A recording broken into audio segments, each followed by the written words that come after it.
E agora, você acompanha pela Rádio Rio de Janeiro o programa Estudo das Obras de André Luiz. Vamos refletir sobre o livro Nosso Lar. Produção e apresentação, Tereza Cristina e Marco Antônio.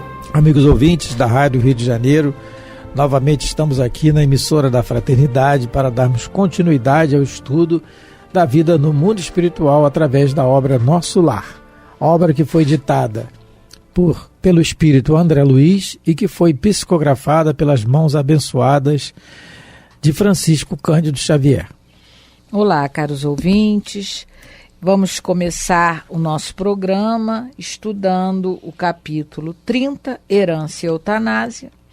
E no último programa, nós continuamos a ver as recomendações da Paulina para o seu pai, que está internado nas câmaras de retificação em Nosso Lar, no Ministério da Regeneração, e um pai desequilibrado, com raiva do filho, que adiantou a sua morte, vamos dizer assim, praticou a eutanásia para ficar com a herança, para receber a herança mais cedo. E essa filha, Paulina, está tentando mostrar para o pai que tudo o que aconteceu, até o comportamento do Edelberto, o filho que praticou a eutanásia, né, é consequência da educação que esse pai forneceu. Ela está tentando mostrar para ele que ele passou a vida preocupado em ganhar, acumular, sem se preocupar em deixar valores reais para a família. Ele não buscou, como ela coloca aqui, ela não buscou... Ele, no caso, né, ele não incentivou o conhecimento da família, o estudo para a família, ele não incentivou a tolerância, a compreensão, a fraternidade, ele nunca fez isso. Então, ela está tentando mostrar de alguma maneira para ele que ele tem parte de culpa no comportamento dos filhos. E aí ela fala para ele que ele tem que, de alguma maneira, perdoar, compreender, porque os pensamentos dele estão afetando a família e ele está recebendo de volta também toda aquela carga de chateação, de raiva que a família está emitindo para ele, não é? Então, ela também mostrou para ele, tentando mostrar para ele que ele... Não teria tido problema se a intenção dele em acumular dinheiro, né, em ganhar dinheiro, fosse para garantir um futuro bom para a família. Ela diz para ele que, infelizmente, a intenção dele era de dominação, era espírito de vaidade também. E agora a gente vai ver que ela vai continuar a conversa, porque a gente precisa, através dessa conversa, aprender também isso que a gente, com certeza, ainda não sabe fazer. A gente não sabe valorizar as riquezas da alma, que são as virtudes. Agora que a gente está estudando e vendo que essa é uma riqueza essencial, que é uma riqueza que ninguém nos tira, como disse Jesus. E aí a Paulina vai continuar. Nós estamos no parágrafo 23, lá no meio do parágrafo, indo para o final. Debalde, tal gênero de vida arruinou a nossa casa. Então, de tudo que a gente já viu, de tudo que ela já falou, ela falou, esse comportamento arruinou com a nossa casa. Debalde, noutro tempo, busquei levar socorro espiritual ao ambiente doméstico. Enquanto o senhor e mamãe se sacrificado, vão por aumentar haveres, a Mali e Cacilda esqueceram o serviço útil. E como preguiçosas da banalidade social, encontraram ociosos que as desposaram, visando a vantagens financeiras. Então, ela, um espírito equilibrado que ela tentou ajudá-los. Ela visitou a casa, mas ela, o que ela viu primeiro? Que ele e a mãe só trabalhavam, não faziam mais nada. Olha o que ela diz aqui. O senhor e a mamãe se sacrificaram para aumentar haveres. E para você se sacrificar para ganhar dinheiro no trabalho honesto, você tem que trabalhar dia e noite. Você tem que trabalhar sábado e domingo. Você não tira férias. Porque na honestidade, porque ele não tá dizendo que ele nasceu em berço de ouro. Porque se houve sacrifício para ajuntar essa quantidade de dinheiro que eles ajuntaram, eles não tinham tempo para a família. Eles não tinham tempo para a educação dos filhos. A realidade é essa. É o que ela está tentando dizer para ele. Vocês só viviam para o trabalho. E, infelizmente, a gente vê muito isso acontecer. Às vezes, numa família em que pai e mãe têm já uma condição boa, eles procuram trabalhar mais e mais e mais porque querem mais dinheiro, querem mais conforto material. E aí, o conforto espiritual, o conforto moral, o conforto sentimental fica a desejar. Ontem eu estava conversando com uma criança e essa criança disse assim para mim, né? Eu sou evangelizadora, essa criança falou assim para mim: olha, a minha mãe não brinca comigo, não conversa comigo, porque ela diz que ela está sempre ocupada, mas é mentira. Ela não está sempre ocupada. Eu vejo que ela está conversando com amigos que ela nem conhece na internet. Uma criança de 7 anos falou isso para mim.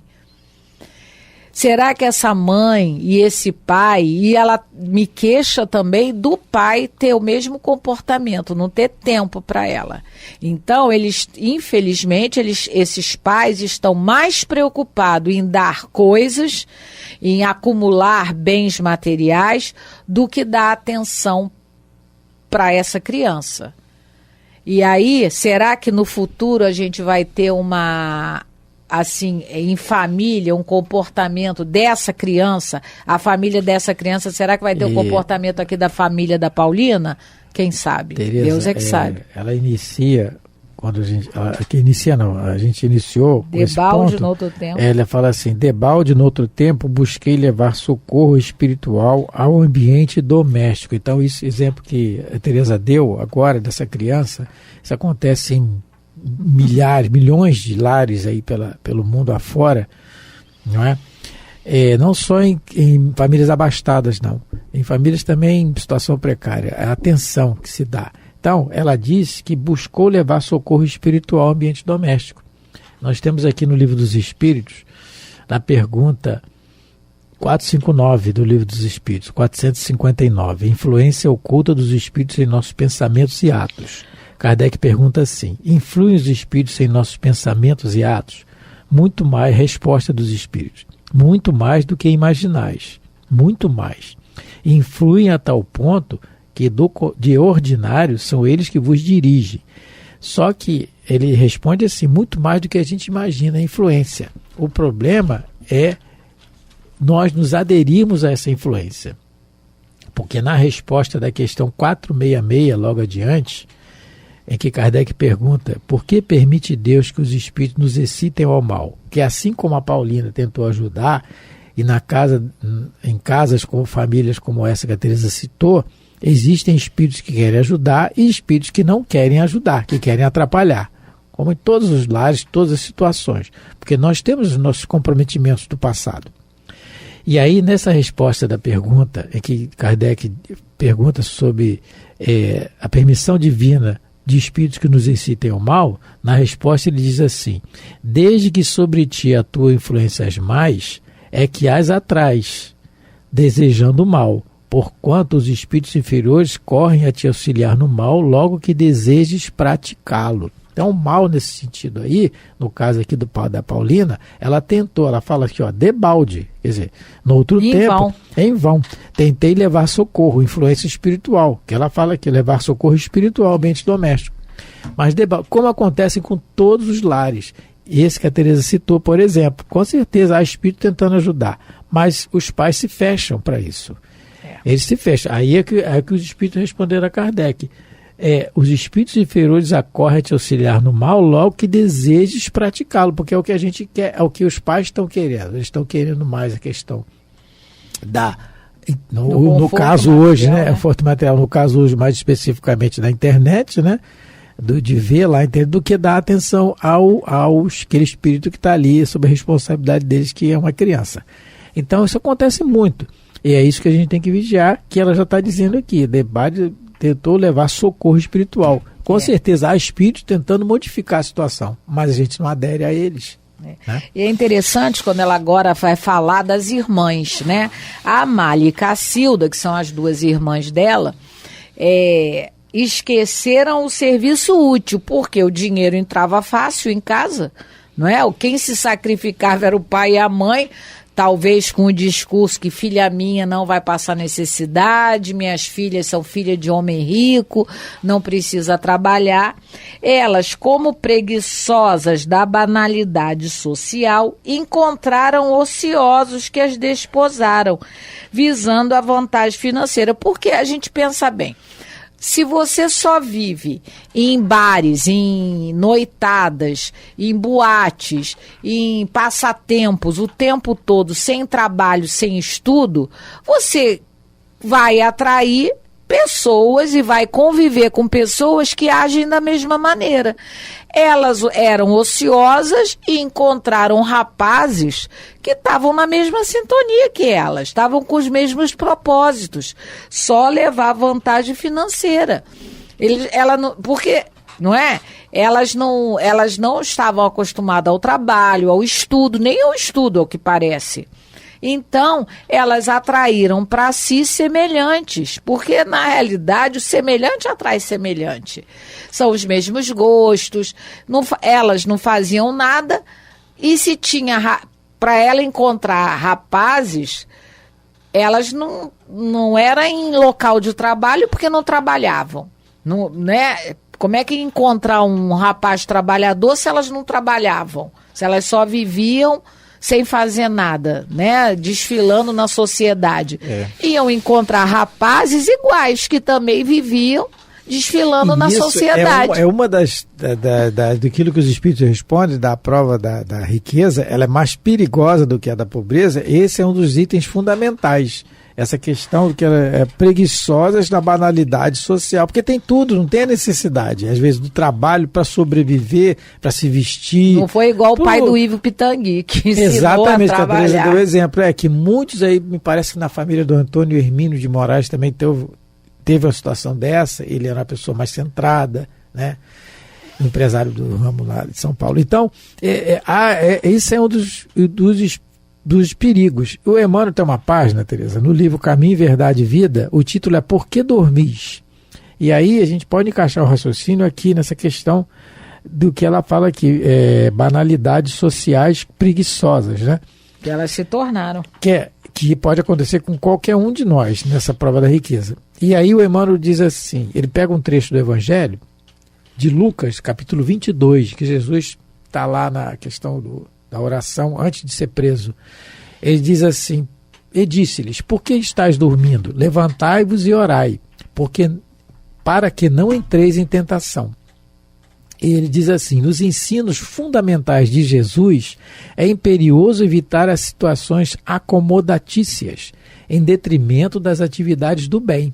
O trabalho honesto é uma atividade no bem. Aí ele termina assim dizendo, quanto a ti, que ainda te encontras na carne, não durmas em espírito, desatendendo aos interesses do Redentor. Levanta-te e esforça-te, porque é no sono da alma que se encontram as mais perigosas tentações, através de pesadelos ou fantasias. E o dinheiro, a riqueza, proporciona isso. Essa questão do sono da alma. Não preciso fazer nada, tem tudo na minha mão.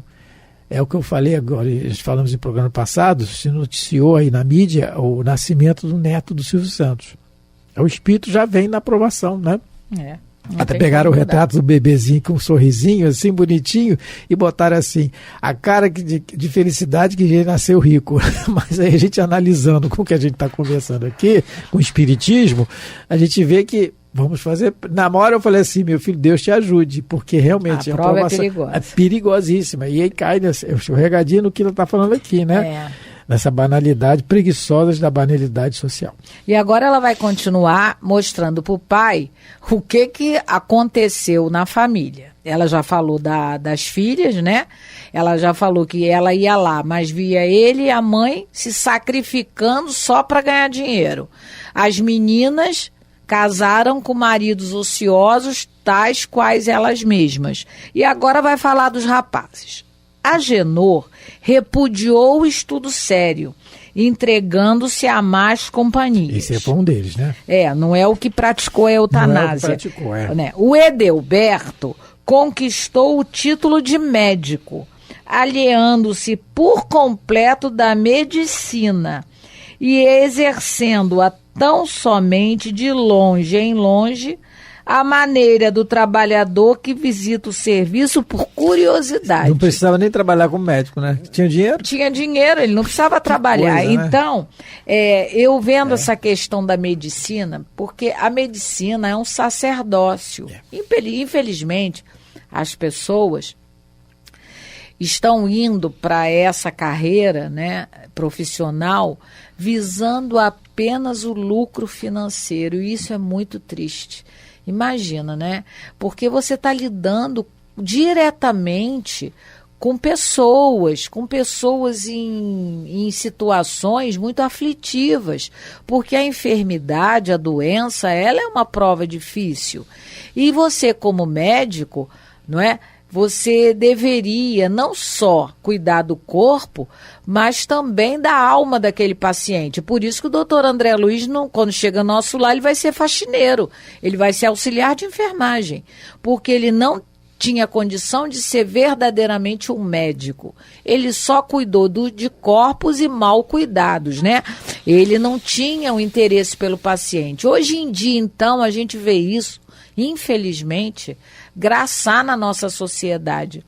Pessoas que ingressam nessa profissão e que ingressam esquecendo que essa profissão é um sacerdócio aos olhos de Deus, porque você deve cuidar do corpo e da alma. Aí eu, pensando nisso, eu lembrei do livro Libertação, no capítulo 10, que é a história de uma moça que está sendo muito obsediada, né? Vamos dizer assim, já está quase desencarnando por conta de toda a obsessão que ela está sofrendo, e um médico é chamado para vê-la.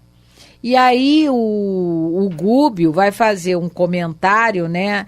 E não é nem o Gúbio não que faz um comentário. O Gúbio fala para o André Luiz para ele acompanhar o médico que está atendendo essa moça. E aí ele conhece o Maurício. Esse Maurício é um espírito que está, vamos supor, guiando esse médico. E esse Maurício foi enfermeiro desse médico. Aí olha só a inversão. Na Terra, o Maurício era enfermeiro desse médico.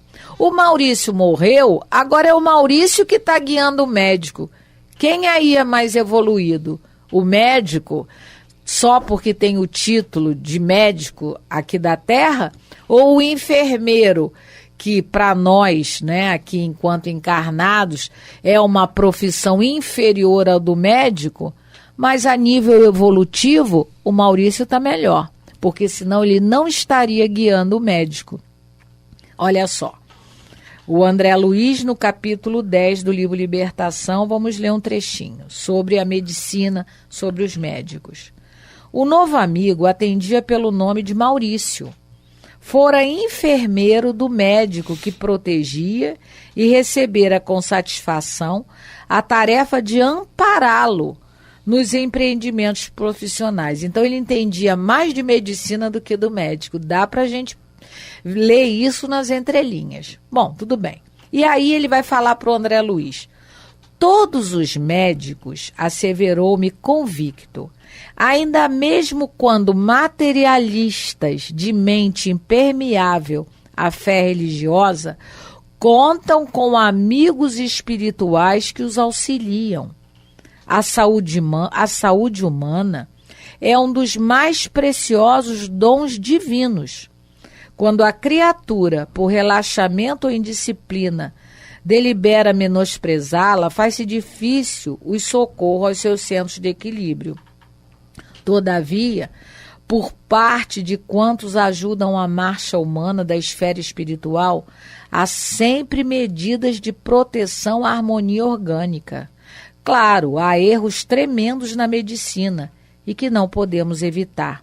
Nossa colaboração não pode ultrapassar o campo receptivo daquele que se interessa pela cura alheia ou pelo próprio reajustamento. Entretanto, realizamos sempre em favor da saúde geral quanto nos é possível.